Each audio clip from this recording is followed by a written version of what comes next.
আসসালামু আলাইকুম প্রিয় শিক্ষার্থীবৃন্দ, তোমাদের সকলকে স্বাগতম জানাচ্ছি। আমরা আছি এখন তোমাদের গণিত বইয়ের অনুশীলনী 2.2-এ। ইতিপূর্বে আমরা এই অনুশীলনীর 7 নম্বর পর্যন্ত অঙ্কগুলো সমাধান করেছি। এখন 8 নম্বর থেকে অঙ্কগুলো সমাধান করব। বন্ধুরা, তোমরা যারা আমার চ্যানেলটি সাবস্ক্রাইব করেছো তাদেরকে অশেষ ধন্যবাদ। আর যারা চ্যানেলটি সাবস্ক্রাইব করোনি তারা সাবস্ক্রাইব করে আমার চ্যানেলের সাথে যুক্ত থাকো। আমার ভিডিও নিয়ে যদি তোমাদের কোনো মতামত থাকে তাহলে কমেন্টসের মাধ্যমে জানাতে পারো। চলো বন্ধুরা, অঙ্কগুলো সমাধান করি। 8 নম্বর অঙ্কটি সমাধান করব। শোয়েবের স্কুলের মাসিক বেতন 200 টাকা। তার মা তাকে প্রতিদিনের টিফিন বাবদ 20 টাকা দেন। তার প্রতিদিনের টিফিন বাবদ খরচ মাসিক বেতনের শতকরা কত?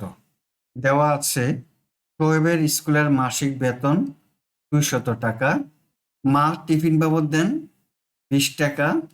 এখন মাসিক বেতনের শতকরা কত তা আমরা নির্ণয় করব। আমরা লিখি, সুতরাং টিফিন খরচ মাসিক বেতনের শতকরার সমান 200/20। এখন শতকরা প্রকাশ করতে হলে হরের সাথে 100 গুণ করতে হবে, অর্থাৎ 200 সাথে 100 গুণ করব। হরের সাথে 100 গুণ করার কারণে লবের সাথেও আমাকে 100 গুণ করতে হবে।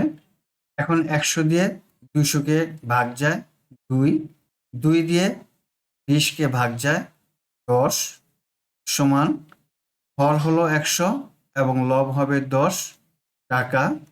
এখন এই 100-র কারণে আমরা শতকরা লিখতে পারবো, অর্থাৎ শতকরা 10 টাকা। তাহলে শোয়েবের প্রতিদিনের টিফিন বাবদ খরচ মাসিক বেতনের শতকরা 10 টাকা। উত্তর শতকরা 10 টাকা। 9 নম্বর অঙ্কটি সমাধান করব। একটি শ্রেণীতে 200 জন শিক্ষার্থীর মধ্যে শতকরা 5 জন অনুপস্থিত ছিল। কতজন শিক্ষার্থী উপস্থিত ছিল? দেওয়া আছে শ্রেণীতে শিক্ষার্থীর সংখ্যা 200 জন, অনুপস্থিতির সংখ্যা শতকরা 5 জন। সুতরাং অনুপস্থিতির শিক্ষার্থীর সংখ্যা হবে 200-এর 100/5 জন। 100 দিয়ে 200-কে ভাগ করলে হয় 2, 2 দিয়ে 5-কে গুণ করলে 10, তাহলে 10 জন। মোট শিক্ষার্থীর সংখ্যা ছিল 200 জন, তাদের মধ্যে অনুপস্থিতির সংখ্যা পেলাম 10 জন। তাহলে উপস্থিতির সংখ্যা হবে 200 থেকে 10 জন বিয়োগ দিলেই আমরা উত্তরটি পেয়ে যাই। সুতরাং উপস্থিত শিক্ষার্থীর সংখ্যা হবে 200 বিয়োগ 10 জন, বিয়োগ করলে হয় 190 জন।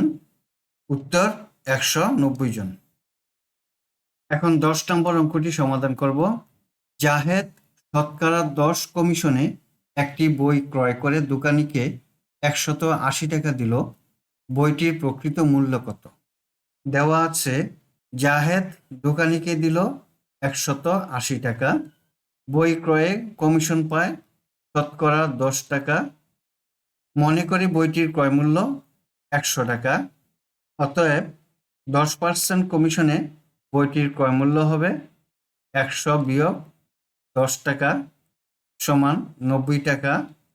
আমরা লিখতে পারি, এখন প্রকৃত মূল্য অনুপাত ক্রয় মূল্য সমান প্রকৃত মূল্য হলো 100 টাকা অনুপাত ক্রয় মূল্য 90 টাকা, বা প্রকৃত মূল্য ভাগ ক্রয় মূল্য সমান 100 ভাগ 90, বা এখন আড়াআড়ি গুণ করি, প্রকৃত মূল্য গুণন 90 সমান ক্রয় মূল্য গুণন 100, বা প্রকৃত মূল্য গুণন 90 সমান ক্রয় মূল্য দেওয়া আছে 180 টাকা দিয়ে বইটি ক্রয় করেছে।